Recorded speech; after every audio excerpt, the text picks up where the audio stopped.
Hi అండి. అందరూ ఎలా ఉన్నారు? నేనైతే చాలా బాగున్నాను. మీరు కూడా చాలా చాలా బాగుండాలని మనస్ఫూర్తిగా కోరుకుంటూ ఈరోజైతే ఒక మంచి వ్లాగ్తో అయితే ముందుకు వచ్చేసానండి.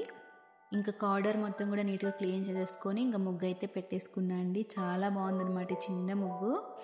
ఇంకా ఇంకా పూజ కూడా చేసేసుకున్నాను. ఈరోజు అయితే గురువారం రోజు వ్లాగ్ అండి ఇది. గురువారం రోజు నేను పూజ అయితే ఇలా చేసుకున్నాను అనమాట. ఎర్రటి గులాబీ పూలతో అయితే పూజా మందిరం అంతా కూడా కలకల్లాడుతూ చాలా బాగుంది.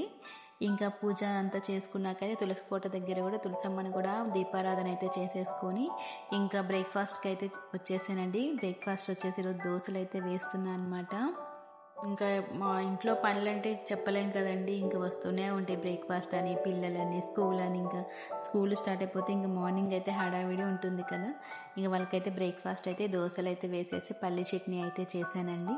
ఇంకా వాళ్ళకి దోశలు అయితే వేసి స్కూల్కి అయితే పంపించేశాను. ఇంకొక స్టవ్ మీద అయితే రైస్ కూడా పెట్టేశాను. ఇంకా ఇల్లంతా కూడా సర్దేసుకుంటున్నాను. అన్నీ వాష్ చేసేసుకుని పెట్టుకున్నాను కదా, అవన్నీ కూడా వేస్తున్నాను అనమాట. ఇంకా ఈరోజు అయితే పిల్లలు హాఫ్ డేనే వచ్చేస్తామన్నారండి. ఇంకా రైస్ ఒకటే పెట్టానమాట. కర్రీ వాళ్ళు వచ్చినాక చేయవచ్చు అని చెప్పేసి సింపుల్గా ఏమన్నా కర్రీ చేద్దాం అనుకున్నాను.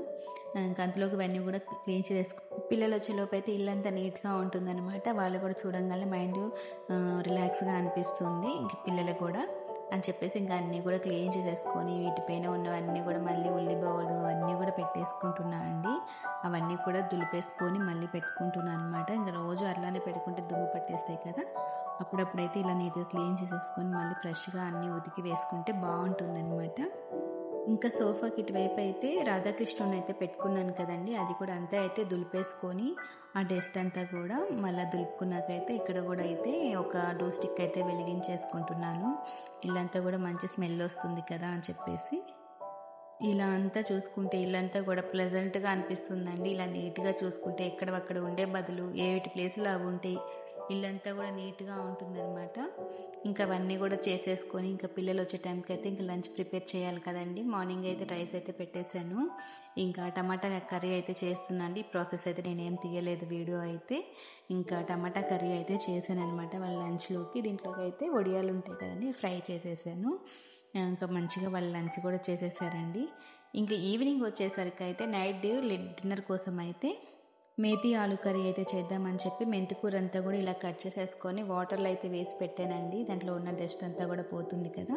ఇంకా ఆలు కూడా ఇలా పొట్టు తీసేసుకొని ఇంకా అన్ని వాటర్లో వేసి పెట్టి నీట్గా వాష్ చేసేసుకున్నాకైతే ఇంకా కర్రీ కోసం అయితే ఇవన్నీ కట్ చేసుకుంటున్నా అండి. ఇదైతే చపాతీలో సూపర్ కాంబినేషన్ అనమాట.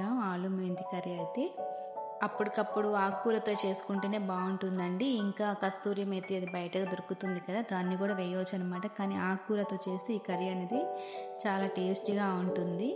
ఇంకా దీని సాంబార్కి వాటికి కూడా కాంబినేషన్గా బాగుంటుంది. నేనైతే చపాతీలో కాంబినేషన్కి అయితే చేస్తున్నాను. ఈ ప్రాసెస్ అయితే ఎలా చేయాలో చూసేద్దామండి. ఇవన్నీ కూడా కట్ చేసుకుంటున్నాను. ఆలునైతే పెద్ద పీసెస్ లాగా కట్ చేసుకుంటున్నాను. మరి చిన్నగా అయితే ఏం కట్ చేసుకోవట్లేదు. చాలా సింపుల్గా చేయవచ్చు ఈ కర్రీ అనేది. ఇలా కట్ చేసేసుకున్నాక ఒక ప్యాన్ పెట్టేసుకొని దాంట్లో కొంచెం ఆయిల్ వేసుకున్నాకైతే అది హీట్ అయినాక ఆవాలు జీలకర్ర అయితే కొంచెం వేయించుకోవాలి. దీంట్లో సన్నగా కట్ చేసుకున్న ఉల్లిపాయ ముక్కలు కూడా వేసేసుకొని కొంచెం దూరగా అయితే వేయించుకోవాలి. ఈ వేగినాకైతే ఆలునైతే కట్ చేసుకున్నాం కదా, అవి కూడా వేసేసుకొని మొత్తం అయితే కలిపేసుకుందాం ఒకసారి. ఈ ముక్కలు అయితే పెద్దగానే కట్ చేశానండి. మరీ చిన్నగా కట్ చేయాలా, మరీ పెద్దగా కట్ చేయాలా, మీడియం సైజులో అయితే కట్ చేశాను అనమాట. ఇవన్నీ కూడా వేసుకొని కలుపుకోవాలి. ఆలు అయితే కింద అడుగు అంటుకుంటుంది కదా, ఇలా ఆనియన్స్ వేస్తే ఏం అంటుకోదనమాట. అయినా మొత్తం ఒకసారి కలిపేసుకొని ఇంకా దీంట్లో సరిపడా ఉప్పు, కొంచెం పసుపు వేసుకుంటే ఆలు తొందరగా ఉడకడానికైతే ఉప్పు వేస్తే తొందరగా ఉడుకుతుంది అనమాట, మగ్గిపోతుంది. ఇవన్నీ కూడా ఒకసారి కలిపేసుకున్నాకైతే ఆలుగడ్డ అనేది కొంచెం ఉడికినాక కొంచెం మగ్గినాక అనమాట కొంచెం అల్లం వెల్లుల్లి పేస్ట్ కూడా వేసుకొని అది కూడా పచ్చివాసన పోయేంత వరకు వేయించుకొని దీంట్లో సన్నగా కట్ చేసి పెట్టుకున్న మెంతికూర ఉంది కదా, అది కూడా అయితే వేసేసుకుంటున్నానండి.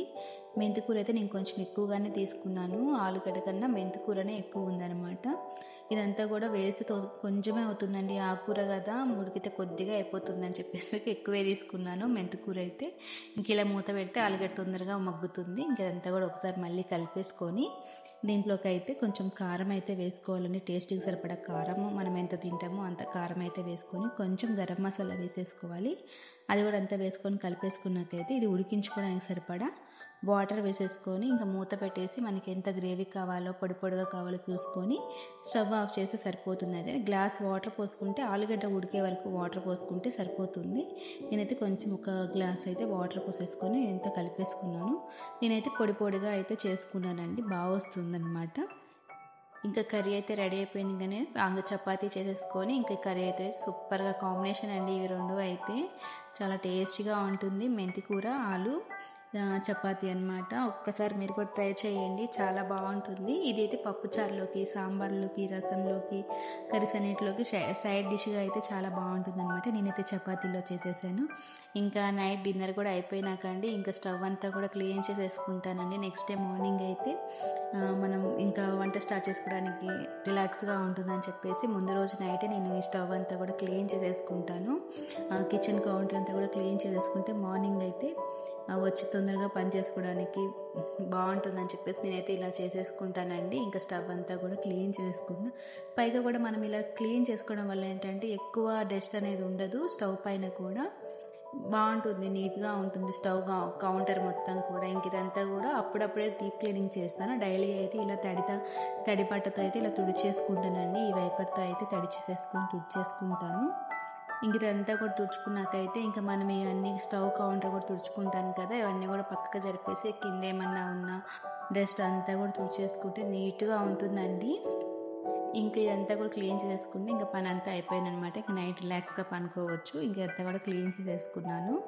ఇంకా ఈరోజు మార్నింగ్ నుంచి నైట్ వరకు నేను చేసుకున్న పనులన్నీ కూడా మీతో షేర్ చేసుకున్నాను కదండి, నేను చేసిన వంటలు అవన్నీ కూడా. ఇంకా ఈ రోజుకైతే వీడియో ఇంతేనండి. ఈ వీడియోలో కానీ మీకు ఏం నచ్చితే తప్పకుండా కామెంట్ అయితే చేయండి. మీరు చేసే ప్రతి కామెంట్కి నేనైతే రిప్లై ఇస్తాను. ఇంకొక మంచి వీడియోతో అయితే మేము ముందుకు వచ్చేస్తానండి. అప్పటి వరకు అయితే థ్యాంక్ యూ సో మచ్ అండి.